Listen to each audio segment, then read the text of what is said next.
जब भी अगर हमें कोई दो चीज़ कंपेयर करनी हो, चाहे वो मार्क्स हो, प्राइजेस हो या डिस्काउंट्स, हमें परसेंटेजेस, रेशियोज और प्रोपोर्शंस की ज़रूरत पड़ती है। तो इस वीडियो के अंदर हम लोग चैप्टर 7 कंपेयरिंग क्वांटिटीज़ के सभी कॉन्सेप्ट्स को रिवाइज करने वाले हैं। हर एक टॉपिक के ऊपर मैंने एक क्वेश्चन भी एक्सप्लेन कर रखा है। इस वीडियो के डिस्क्रिप्शन के अंदर आपको टाइम स्टैम्प्स भी मिल जाएगी। तो अगर आपका एग्जाम नज़दीक आ रहा है और आपके पास टाइम कम है, तो आप डायरेक्टली कोई स्पेसिफिक टॉपिक के ऊपर जंप कर सकते हैं जिसमें आपको सबसे ज़्यादा डाउट है। वीडियो स्टार्ट करने से पहले मैं चाहता हूँ कि आप एक पेन और बुक लेकर एक साइलेंट जगह पर जाकर बैठ जाइए। तो चलिए इस वीडियो को शुरू करते हैं। इस टॉपिक के दूसरे कॉन्सेप्ट्स को जानने से पहले जान लेते हैं कि कंपेयरिंग और क्वांटिटीज का मतलब क्या होता है। अगर हम कोई दो चीज के बीच में सिमिलैरिटी या डिफरेंस फाइंड आउट कर रहे हैं तो उसे हम कहते हैं कंपेयरिंग। जैसे कि आप एग्जांपल के अंदर दो पर्सन की हाइट कंपेयर की जा रही है, तो यहाँ पर अगर हम लोग पर्सन 1 की हाइट को पर्सन 2 से कंपेयर करेंगे तो हमें क्लियरली दिखेगा कि पर्सन 1 की हाइट ज्यादा है पर्सन 2 से। तो ये हो गया एक डिफरेंस का एग्जाम्पल। सिमिलैरिटी का भी एग्जाम्पल देख लेंगे। हम लोग मान लेंगे कि पर्सन 1 की एज है 18 और पर्सन 2 की एज भी 18 है। अगर हम पर्सन 1 और पर्सन 2 की एज को कंपेयर करेंगे तो हमें पता चलेगा कि पर्सन 1 और पर्सन 2 की एज सेम है। तो ये हो गया एक सिमिलैरिटी का एग्जांपल। नेक्स्ट हम जान लेंगे कि क्वांटिटी क्या होता है। किसी भी चीज का एक अमाउंट जिसे हम मेजर कर सकते हैं उसे हम कहते हैं क्वांटिटी। जैसे कि यहाँ पे एग्जांपल के अंदर 3 लीटर्स ऑफ मिल्क एक क्वांटिटी हो जाएगा। यहाँ पर लीटर्स एक यूनिट है और 3 लीटर्स ऑफ मिल्क हो जाएगा एक क्वांटिटी। उसी तरीके से यहाँ पर सेकंड एग्जांपल के अंदर चॉकलेट्स यूनिट है और 7 चॉकलेट्स हो जाएगा क्वांटिटी। नेक्स्ट हम जान लेंगे कि कंपेयरिंग क्वांटिटीज का मतलब क्या होता है। कंपेयरिंग क्वांटिटीज का मतलब है कि पता करना कि एक अमाउंट दूसरा अमाउंट से कितना सिमिलर या डिफरेंट है। जैसे कि यहाँ पे एग्जांपल के अंदर 2 पेंसिल को 5 पेंसिल से कंपेयर किया जा रहा है, तो हमें क्लियरली दिख रहा है कि 5 पेंसिल ज्यादा है 2 पेंसिल से। नेक्स्ट हम जान लेंगे कि परसेंटेज क्या होता है। परसेंटेज किसी भी फ्रैक्शन का न्यूमरेटर होता है जब उस फ्रैक्शन का डिनोमिनेटर 100 है। नेक्स्ट हम देखेंगे कि हम प्रॉपर फ्रैक्शन को परसेंटेज के अंदर कैसे कन्वर्ट करते हैं। इसके अंदर दो पार्ट से, चलिए फर्स्ट पार्ट देखते हैं। फर्स्ट पार्ट के अंदर हमें प्रॉपर फ्रैक्शन को परसेंटेज के अंदर कन्वर्ट करना है जबकि डिनोमिनेटर 100 है। तो अब हमने एक प्रॉपर फ्रैक्शन लिया है 63/100। तो हमने ऊपर देखा था कि परसेंटेज न्यूमरेटर होता है जब फ्रैक्शन का डिनोमिनेटर 100 है। तो यहाँ पर फ्रैक्शन का डिनोमिनेटर ऑलरेडी 100 है, तो यहाँ पर परसेंटेज आ जाएगा न्यूमरेटर जो कि है 63। तो यहाँ पर इस प्रॉपर फ्रैक्शन को हम लोग परसेंटेज में लिख सकते हैं 63%। इसी तरीके से 85/100 को हम लोग परसेंटेज के अंदर लिख सकते हैं 85%। नेक्स्ट पार्ट के अंदर हमें परसेंटेज फाइंड आउट करना है जब प्रॉपर फ्रैक्शन का डिनोमिनेटर 100 नहीं है। तो यहाँ पर हमें एक एग्जांपल दिया गया है। इस एग्जांपल में हमें दिया गया है कि राजू ने 2 चॉकलेट खाए थे 5 चॉकलेट में से। तो हमें पता करना है कि कितना परसेंटेज ऑफ चॉकलेट राजू ने खाया था। तो यहाँ पर राजू ने 5 चॉकलेट में से 2 चॉकलेट खाया था, तो ये हमारा प्रॉपर फ्रैक्शन आ जाएगा। हमें इसे कन्वर्ट करना है परसेंटेज के अंदर। यहाँ पर प्रॉपर फ्रैक्शन को परसेंटेज के अंदर कन्वर्ट करने के 3 मेथड्स है। चलिए फर्स्ट मेथड देखते हैं। फर्स्ट मेथड के अंदर अगर हम लोग को प्रॉपर फ्रैक्शन को परसेंटेज के अंदर कन्वर्ट करना है तो हम न्यूमरेटर और डिनोमिनेटर से 100 को मल्टीप्लाई कर देते हैं। यहाँ पर कैंसिलेशन हो गई। यहाँ पर 5 1 5 हो जाएगा और 5 20 हो जाएगा 100। यहाँ पर हम और कैंसिलेशन नहीं करेंगे क्योंकि परसेंटेज फाइंड आउट करने के लिए हमें डिनोमिनेटर में 100 रखना है। तो यहाँ पर हमें 2/5 का इक्विवेलेंट फ्रैक्शन मिल चुका है 40/100। हमें क्लियरली दिख रहा है कि इस इक्विवेलेंट फ्रैक्शन के डिनोमिनेटर में 100 है, तो यहाँ पर परसेंटेज न्यूमरेटर आ जाएगा जो कि है 40। नेक्स्ट मेथड के अंदर यहाँ पर हम प्रॉपर फ्रैक्शन को 100 से मल्टीप्लाई कर रहे हैं। यहाँ पर अगर हम लोग 2/5 करेंगे तो हमें मिलेगा 0.4। 0.4 को हम लोग 1 से डिवाइड करके भी लिख सकते हैं। तो यहाँ पर 0.4 डिवाइड बाय 1 हमें बता रहा है कि अगर राजू के पास एक चॉकलेट होती तो उसमें से राजू 0.4 चॉकलेट खाता। तो अगर हमें परसेंटेज फाइंड आउट करना है तो हमें पता करना होगा कि अगर उसके पास 100 चॉकलेट होती तो वो कितना चॉकलेट खाता। तो इसका आंसर आ जाएगा 0.4 इंटू 100, तो हमें मिल जाएगा 40। तो इसका मतलब 100 चॉकलेट में से राजू 40 चॉकलेट्स खाता, तो इसलिए अब हमारा परसेंटेज आ जाएगा 40। यहाँ पर फ्रैक्शन से डेसिमल में कन्वर्ट करने का आपकी सिलेबस में नहीं है, तो इसलिए आप डायरेक्ट प्रॉपर फ्रैक्शन को 100 से मल्टीप्लाई करेंगे तो भी आपको आंसर मिल जाएगा 40%। नेक्स्ट मेथड के अंदर यहाँ पर हम 2/5 के डिनोमिनेटर को 100 के इक्वल करने देख रहे हैं, तो इसलिए अब हमने प्रॉपर फ्रैक्शन को मल्टीप्लाई और डिवाइड किया है 20 से, तो यहाँ पर हमें इक्विवेलेंट फ्रैक्शन मिल जाएगा 40/100। तो यहाँ पर परसेंटेज आ जाएगा न्यूमरेटर जो कि है 40। नेक्स्ट हम परसेंटेज फाइंड आउट करेंगे जब राजू के पास 5 चॉकलेट की जगह 7 चॉकलेट होते। चलिए मेथड 1 देखते हैं। यहाँ पर हमें दिया गया है कि राजू ने 7 चॉकलेट में से 2 चॉकलेट खाए थे। तो यहाँ पर हमें प्रॉपर फ्रैक्शन को परसेंटेज के अंदर कन्वर्ट करना है, तो इसलिए अब इस प्रॉपर फ्रैक्शन की न्यूमरेटर और डिनोमिनेटर से मैंने 100 को मल्टीप्लाई करके रख दिया है। तो यहाँ पर 2 इंटू 100 करने पर हमें मिलेगा 200। 7 इंटू 100 को हम लोग एज इट इज लिख देंगे। इसको हम लोग स्प्लिट करके लिख सकते हैं 200 divide by 7 into 1 divided by 100। 200 को 7 से मैंने राइट साइड में डिवाइड करके रख दिया है, तो उसको डिवाइड करने के बाद मुझे मिक्स फ्रैक्शन मिल जाएगा 28/4/7। तो यहाँ पर 200/7 के बदले में लिख सकता हूँ 28/4/7। तो 28/4/7 को अगर हम लोग 1 से मल्टीप्लाई करेंगे तो हमें मिल जाएगा 28/4/7 डिवाइडेड बाय 100। तो इसका मतलब यहाँ पर हमारे पास परसेंटेज आ जाएगा 28/4/7 परसेंटेज। नेक्स्ट मेथड के अंदर हम लोग 2/7 को 100 से मल्टीप्लाई करके भी परसेंटेज फाइंड आउट कर सकते हैं। तो यहाँ पर 2 इंटू 100 इक्वल हो जाएगा 200 के और डिनोमिनेटर में आ जाएगा 7। 200/7 को हमने ऑलरेडी फाइंड आउट कर दिया है, तो यहाँ पर परसेंटेज हमें मिल जाएगा 28/4/7 परसेंटेज। इस केस के अंदर मेथड 3 एप्लीकेबल नहीं है क्योंकि यहाँ पर 2/7 के न्यूमरेटर और डिनोमिनेटर से हम कौन सा भी नंबर मल्टीप्लाई करके डिनोमिनेटर को 100 की इक्वल नहीं कर सकते। नेक्स्ट हम देखेंगे कि हम इम्प्रॉपर फ्रैक्शन को परसेंटेज के अंदर कैसे कन्वर्ट करते हैं। तो इसके अंदर भी दो पार्ट्स है। फर्स्ट पार्ट के अंदर हमें परसेंटेज फाइंड आउट करना है जबकि डिनोमिनेटर 100 है। तो यहाँ पे इस क्वेश्चन में हमें दिया गया है कि एक स्टूडेंट ने 120 मार्क्स स्कोर किया था 100 मार्क्स में से बोनस क्वेश्चंस की वजह से। तो यहाँ पे इस केस के अंदर हमें परसेंटेज फाइंड आउट करना है। तो यहाँ पे क्योंकि इम्प्रॉपर फ्रैक्शन की डिनोमिनेटर में 100 है तो परसेंटेज आ जाएगा न्यूमेटर जो कि है 120। तो हमें परसेंटेज मिल जाएगा 120 परसेंटेज। नेक्स्ट हम परसेंटेज फाइंड आउट करेंगे जब इम्प्रॉपर फ्रैक्शन का डिनोमिनेटर 100 नहीं है। यहाँ पर हमें एक एग्जांपल दिया गया है। इस एग्जांपल के अंदर आपके पास एक पिज्जा है और आपके फ्रेंड के पास भी एक पिज्जा है। यहाँ पर दोनों पिज्जा को 4 इक्वल हिस्सों में बांटा गया है। तो यहाँ पर अब आपके पास 4 आउट ऑफ 4 पीस है और आपके फ्रेंड के पास भी 4 आउट ऑफ 4 पीस है। तो यहाँ पर नेक्स्ट आपने आपके फ्रेंड के पिज्जा में से एक पीस ले लिया है। तो अब आपके पास हो जाएगी 4/4 प्लस 1/4 पीस जो कि इक्वल टू हो जाएगा 5/4 पीस की। और आपके फ्रेंड के पास हो जाएगी 4/4 माइनस 1/4 पीस जो कि इक्वल टू होता है 3/4 पीस की। यहाँ पर ऊपर क्वेश्चन में हमें फाइंड आउट करना था कि कितना परसेंटेज ऑफ पिज्जा आपने और आपके फ्रेंड ने कंज्यूम किया था। तो यहाँ पर आपने खाए थे 5/4 पीस और आपके फ्रेंड ने खाया था 3/4 पीस। तो यहाँ पर परसेंटेज फाइंड आउट करने के लिए हम दोनों फ्रैक्शन के न्यूमरेटर और डिनोमिनेटर से 100 को मल्टीप्लाई कर देंगे। तो कैलकुलेट करने के बाद पता चलेगा कि आपने 125% ऑफ पिज्जा खाया और आपके फ्रेंड ने 75% ऑफ पिज्जा खाया। नेक्स्ट हम देखेंगे कि हम डेसिमल्स को परसेंटेज के अंदर कैसे कन्वर्ट करते हैं। तो यहाँ पर फर्स्ट एग्जांपल के अंदर हमें 0.75 को परसेंटेज के अंदर कन्वर्ट करना है। यहाँ पर 0.75 को अगर हम लोग 1 से डिवाइड करेंगे तो हमें 0.75 मिलेगा। यहाँ पर मैंने 0.75 को 1 से डिवाइड करके रख दिया है। तो यहाँ पर अब हम इस फ्रैक्शन के न्यूमरेटर और डिनोमिनेटर से 100 को मल्टीप्लाई कर देंगे तो मुझे इक्विवेलेंट फ्रैक्शन मिल जाएगा 75/100। तो इस फ्रैक्शन के डिनोमिनेटर में 100 है तो परसेंटेज आ जाएगा न्यूमरेटर जो कि है 75। इसी तरीके से 2.1 को 100 से मल्टीप्लाई और डिवाइड करने के बाद मुझे मिल जाएगा 210 डिवाइडेड बाय 100। तो यहाँ पर परसेंटेज आ जाएगा 210%। हमारा नेक्स्ट टॉपिक है conversion of percentage to how many. इस टॉपिक के अंदर हमें क्वेश्चन दिया गया है। एक क्लास में 40 स्टूडेंट्स थे।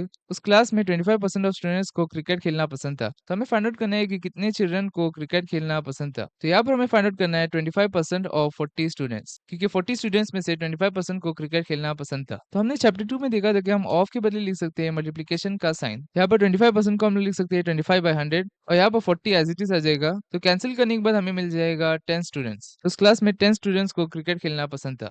नेक्स्ट हमें फ्रैक्शन ऑफ शेडेड पार्ट को परसेंटेज के अंदर कन्वर्ट करके लिखना है। तो यहाँ पर फर्स्ट पार्ट के अंदर हमें एक फिगर दिया गया है। इस फिगर के अंदर यहाँ पर 3 इक्वल बॉक्सेस है। उसमें से यहाँ पर सेकंड बॉक्स को पूरा शेड किया गया है मगर फर्स्ट बॉक्स को यहाँ पर आधा शेड किया गया है। इस फिगर को अगर हम लोग ध्यान से देखेंगे तो इस फिगर का 1/2 पार्ट शेड किया गया है। 1/2 को परसेंटेज में कन्वर्ट करने के बाद हमें मिल जाएगा 50%। उसी तरीके से नेक्स्ट पार्ट के अंदर यहाँ पर एक पिज्जा शेप्ड ऑब्जेक्ट दिया गया है हमें। उसके 6 इक्वल पार्ट्स बनाए गए उसमें से 5 पार्ट को शेड किया गया है, मतलब 5 आउट ऑफ 6 पार्ट को यहाँ पर शेड किया गया है। तो 5/6 को हम लोग यहाँ पर परसेंटेज में कन्वर्ट कर देंगे। तो परसेंटेज में कन्वर्ट करने के बाद हमें परसेंटेज मिल जाएगा 83 1/3%। चलिए कुछ इंपॉर्टेंट क्वेश्चंस देख लेते हैं। फर्स्ट क्वेश्चन में हमें 1/8 को परसेंटेज के अंदर कन्वर्ट करना है। तो इसलिए यहाँ पर 1/8 को मैं 100 से मल्टीप्लाई और डिवाइड कर रहा हूँ। तो यहाँ पर कुछ कैंसिलेशन हो गया और हमें मिलेगा 25 डिवाइड बाय 2 इंटू 100। यहाँ पर हमने 100 को कैंसिल नहीं किया है क्योंकि परसेंटेज फाइंड आउट करने के लिए डिनोमिनेटर में 100 रहना जरूरी है। तो यहाँ पर हमने 25/2 और 1/100 को स्प्लिट किया है। 25/2 का मिक्स फ्रैक्शन आ जाएगा 12.5। तो 12.5 इंटू 1 करने पर हमें मिलेगा 12.5 डिवाइड बाय 100। यहाँ पर परसेंटेज आ जाएगा 12.5%। नेक्स्ट क्वेश्चन के अंदर हमें 0.02 को परसेंटेज के अंदर कन्वर्ट करना है। यहाँ पर सबसे पहले मैं इसको फ्रैक्शन के अंदर कन्वर्ट कर रहा हूँ 1 से डिवाइड करके और इसे 100 से मल्टीप्लाई और डिवाइड कर रहा हूँ। तो मुझे इक्विवेलेंट फ्रैक्शन मिल जाएगा 2/100। तो यहाँ पर परसेंटेज आ जाएगा 2%।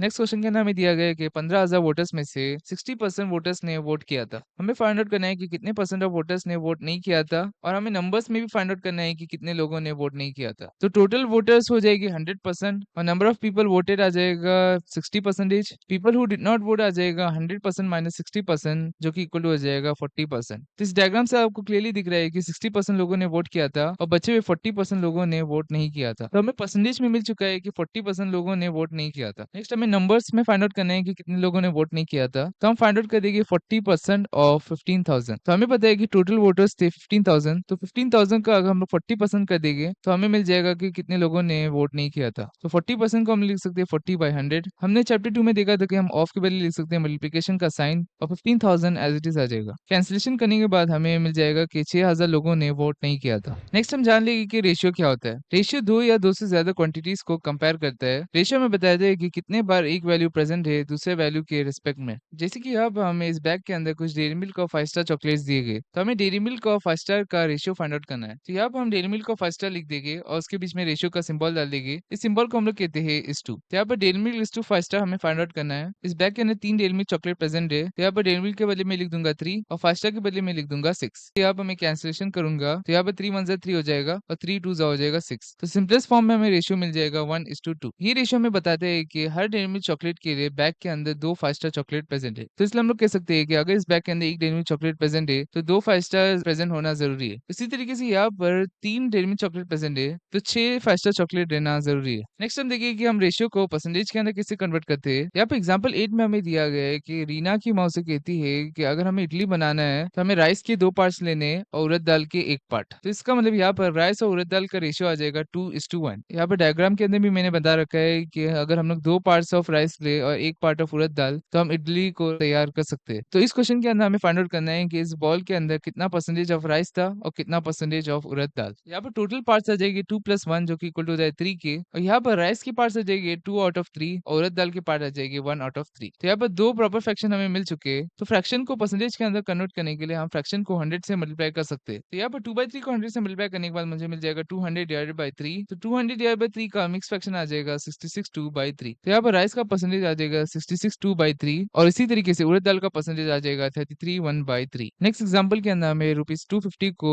3 बच्चों में बांटना है। वो 3 बच्चे हैं रवि, राजू और रॉय। हमें ₹250 को इस तरीके से बांटना है ताकि रवि को 2 पार्ट मिले, राजू को 3 पार्ट्स और रॉय को 5 पार्ट्स। हमें बताना है कि कितने पैसे हर एक बच्चे को मिले और बाद में उसे हमें परसेंटेज के अंदर भी कन्वर्ट करना है। तो यहाँ पर रेशियो आ जाएगा 2:3:5। तो टोटल पार्ट्स आ जाएगा 10 पार्ट्स। तो इसका मतलब रवि के पास आ जाएगा 2 आउट ऑफ 10 हिस्सा, राजू के पास आ जाएगा 3 आउट ऑफ 10 और रॉय के पास आ जाएगा 5/10। यहाँ पर टोटल मनी है ₹250। तो रवि को मिल जाएगा 2/10 ऑफ ₹250। हमने चैप्टर 2 में देखा था कि हम ऑफ के बदले लिख सकते हैं मल्टीप्लिकेशन का साइन। यहाँ पर 2/10 एज इट इज आ जाएगा और यहाँ पर ₹250 भी एज इट इज आ जाएगा। तो इसे अगर हम लोग कैंसिल करेंगे तो 10 1 10 हो जाएगा और 10 25 हो जाएगा 250। तो यहाँ पर 2 इंटू 25 करने पर हमें मिलेगा 50। तो इसका मतलब रवि को मिल जाएगी ₹50। इसी तरीके से यहाँ पर सेशन के अंदर राजू और रॉय का भी पैसा फाइंड आउट करा गया है। तो यहाँ पर अगर हमें इन प्रॉपर फ्रैक्शन को परसेंटेज के अंदर कन्वर्ट करना है, तो परसेंटेज के अंदर कन्वर्ट करने के लिए हम 100 से मल्टीप्लाई कर सकते हैं। तो इसका मतलब रवि को मिल जाएगी 20% ऑफ मनी, राजू को मिल जाएगी 30% ऑफ मनी और रॉय को मिल जाएगी 50% ऑफ मनी। तो यहाँ पर रवि को मिल चुकी है ₹50, राजू को मिल चुकी है ₹75 और रॉय को मिल चुकी है ₹125।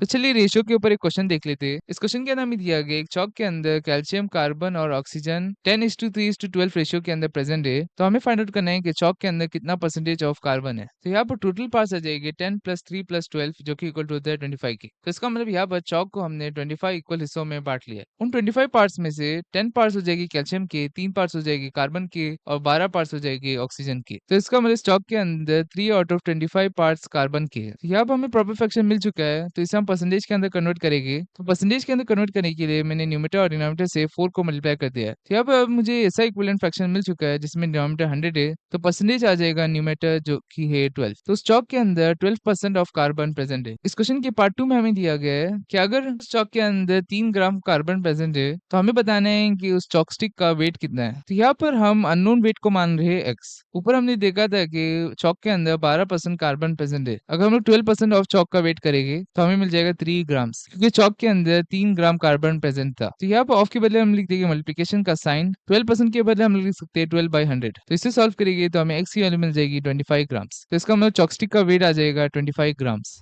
नेक्स्ट हम देखेंगे कि हम इंक्रीज और डिक्रीज को परसेंटेज के जरिए कैसे रिप्रेजेंट करते हैं। तो अब हमें एक फॉर्मूला दिया गया है। अगर हमें परसेंटेज इंक्रीज या डिक्रीज फाइंड आउट करना है, तो हम अमाउंट ऑफ चेंज को डिवाइड करते हैं ओरिजिनल अमाउंट से और उसे मल्टीप्लाई कर देते हैं 100 से परसेंटेज फाइंड आउट करने के लिए। तो अब एग्जांपल से समझते हैं। फर्स्ट एग्जांपल के अंदर हमें दिया गया है कि एक सिटी के अंदर पॉपुलेशन 15,000 से 17,000 तक इंक्रीज हुआ। तो हमें percentage of increase in population find out करना है। तो परसेंटेज इंक्रीज का फॉर्मूला आ जाएगा अमाउंट ऑफ चेंज। तो यहाँ पर पॉपुलेशन में अमाउंट ऑफ चेंज था 2000, क्योंकि अगर हम लोग 15,000 में 2000 ऐड करेंगे तो हमें मिल जाएगा 17,000, या अगर हम 17,000 को 15,000 से सब्ट्रैक्ट करेंगे तो भी हमें मिलेगा 2000। तो अमाउंट ऑफ चेंज के बदले हम लोग लिख दिए 2000 और डिनोमिनेटर में आ जाएगा ओरिजिनल अमाउंट। तो पॉपुलेशन का ओरिजिनल अमाउंट था 15,000, तो डिनोमिनेटर में आ जाएगा 15,000 और परसेंटेज फाइंड आउट करने के लिए हम इसे मल्टीप्लाई कर देंगे 100 से। तो इसे सॉल्व करने के बाद हमें परसेंटेज इंक्रीज मिल जाएगा 13 1/3%।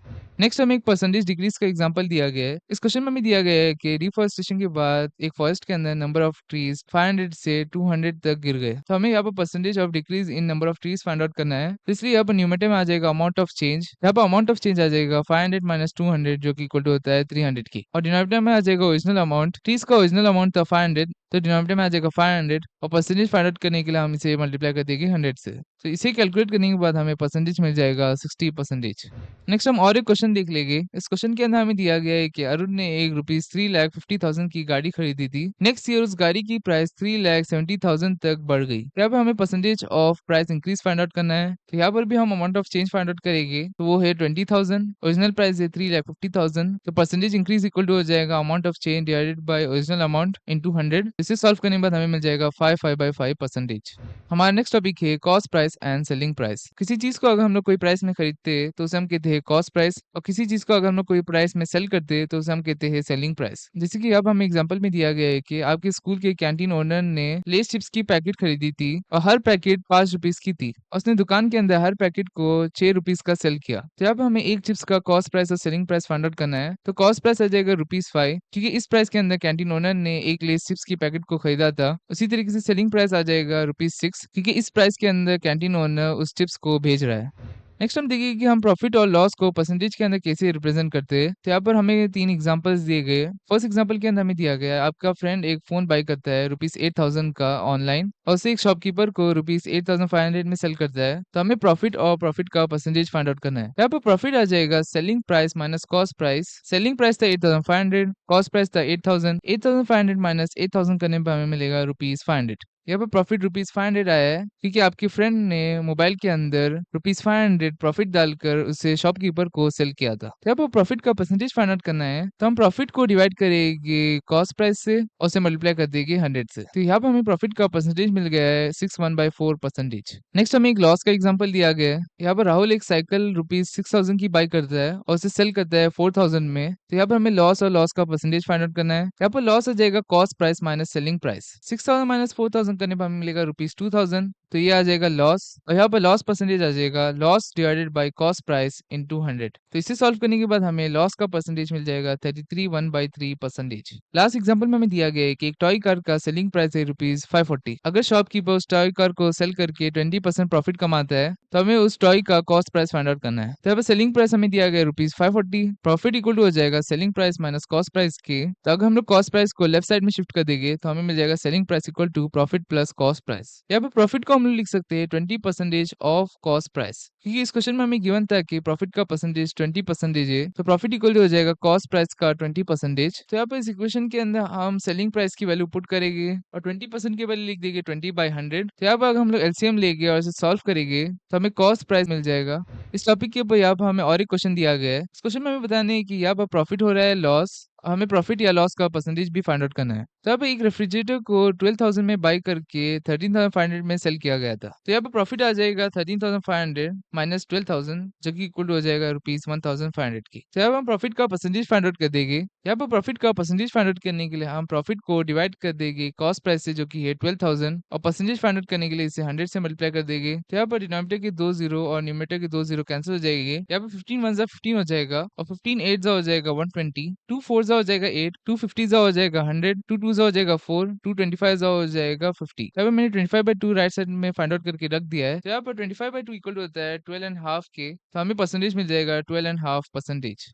इस वीडियो का लास्ट टॉपिक है प्रिंसिपल, अमाउंट और इंटरेस्ट। पैसा आप बैंक से बोरो करते हैं या लोन लेते हैं उसे हम कहते हैं प्रिंसिपल, और इस पैसे को कुछ टाइम के लिए रखने के लिए बोरोवर यानी आपको कुछ एक्स्ट्रा मनी बैंक को पे करना होता है। इस एक्स्ट्रा मनी को हम लोग कहते हैं इंटरेस्ट। तो अगर हम प्रिंसिपल प्लस इंटरेस्ट करेंगे तो हमें मिल जाएगा अमाउंट। तो ये अमाउंट आपको बैंक को पे करना होगा गिवन अमाउंट ऑफ टाइम के बाद। तो चलिए इसे एग्जाम्पल से समझते हैं। रोहित को एक साइकिल बाय करना था ₹5,000 की। रोहित को ₹5,000 की एक साइकिल बाय करना था, तो इसलिए वो बैंक में पैसा विड्रॉ करने जाता है, मगर उसे पता चलता है कि उसके बैंक अकाउंट के अंदर बैलेंस 0 है। तो इसलिए वो ₹5,000 का लोन लेने का डिसाइड करता है, जिसके अंदर इंटरेस्ट रेट 15% पर ईयर है। इंटरेस्ट रेट यानी अगर वो पैसा 1 साल के बाद लौटा रहा है तो उसे ₹5,000 का 15% एक्स्ट्रा पे करना होगा। तो हमें फाइंड आउट करना है कि उसे कितना एक्स्ट्रा मनी बैंक को 1 साल के बाद पे करना होगा, और हमें टोटल अमाउंट भी फाइंड आउट करना है जो उसने बैंक को पे किया 1 साल के बाद। तो यहाँ पर हमें प्रिंसिपल अमाउंट गिवन है जो कि ₹5,000, इंटरेस्ट रेट भी गिवन है जो कि 15% पर ईयर। तो अगर हमें इंटरेस्ट फाइंड आउट करना है तो इंटरेस्ट इक्वल टू हो जाएगा ₹5000 का 15%, क्योंकि रोहित को ₹5000 का 15% एक्स्ट्रा पे करना है। तो यहाँ पे ऑफ के बदले हमने लिख दिया मल्टीप्लिकेशन का साइन। 15% को हम लिख सकते हैं 15/100 और ₹5000 को मैं एज इट इज लिख दूंगा। तो इसे सॉल्व करने के बाद हमें इंटरेस्ट मिल जाएगा ₹750। तो अमाउंट इक्वल टू हो जाएगा प्रिंसिपल प्लस इंटरेस्ट, जैसा कि हमने ऊपर देखा था। तो ये इक्वल टू हो जाएगा ₹5000 प्लस ₹750 के। तो हमें अमाउंट मिल चुका है ₹5750। तो इसका मतलब रोहित को 1 साल के बाद ₹5750 बैंक को पे करना है। अब इस एक्सप्रेशन को देखकर हमें एक फॉर्मूला मिलता है I equal to PR divided by 100। ये फॉर्मूला हम 1 साल की इंटरेस्ट फाइंड आउट करने के लिए यूज कर सकते हैं। नेक्स्ट हम देखेंगे कि क्या होगा कि अगर रोहित 1 साल की जगह 3 साल के बाद पैसे को लौटाता है।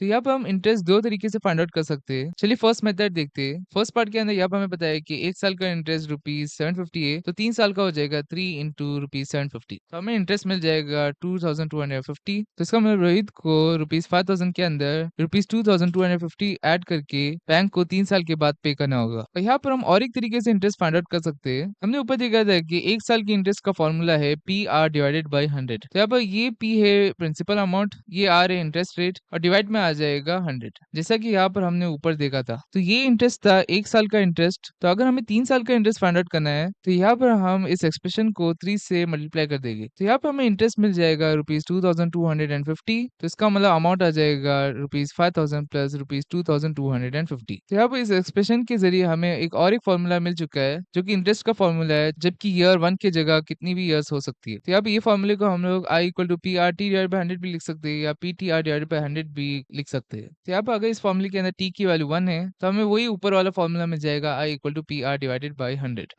तो चलिए इस वीडियो का लास्ट क्वेश्चन देख लेते हैं। इस क्वेश्चन के अंदर हमें इंटरेस्ट दिया गया है ₹45, टाइम दिया गया है 1 ईयर और रेट दिया गया है 9%। हमें मनी बोरोड फाइंड आउट करना है, यानी प्रिंसिपल फाइंड आउट करना है। तो यहाँ पर हमने ऊपर फॉर्मूला देखा था कि I equal to PTR divided by 100 है। इस फॉर्मूले के अंदर अगर हम सभी वैल्यूज पुट करेंगे और सॉल्व करेंगे तो हमें P की वैल्यू मिल जाएगी ₹500। तो इसी के साथ हमारा चैप्टर 7 का रिविजन कंप्लीट हो चुका है। आई होप कि आपको चैप्टर 7 कंपेयरिंग क्वांटिटीज के सारे कॉन्सेप्ट्स क्लियर हो चुके होंगे। अगर आपको फिर भी कोई डाउट है तो आप नीचे दिए गए टेलीग्राम चैनल के अंदर ज्वाइन करके अपने डाउट्स को क्लियर कर सकते हो। इस चैप्टर की रिवीजन नोट्स आपको नीचे डिस्क्रिप्शन में मिल जाएगी। अगर आपको वीडियो अच्छी लगी तो अपने फ्रेंड्स के साथ जरूर से शेयर कर देना। अगर आपको चैप्टर 8 का रिवीजन वीडियो देखना है तो आप इस वाली वीडियो में क्लिक कर सकते हो। अगर आपको रिवीजन वीडियोस की प्लेलिस्ट चाहिए तो आप इस वाली प्लेलिस्ट में क्लिक कर सकते हो। तो मैं आपसे वही मिलूंगा।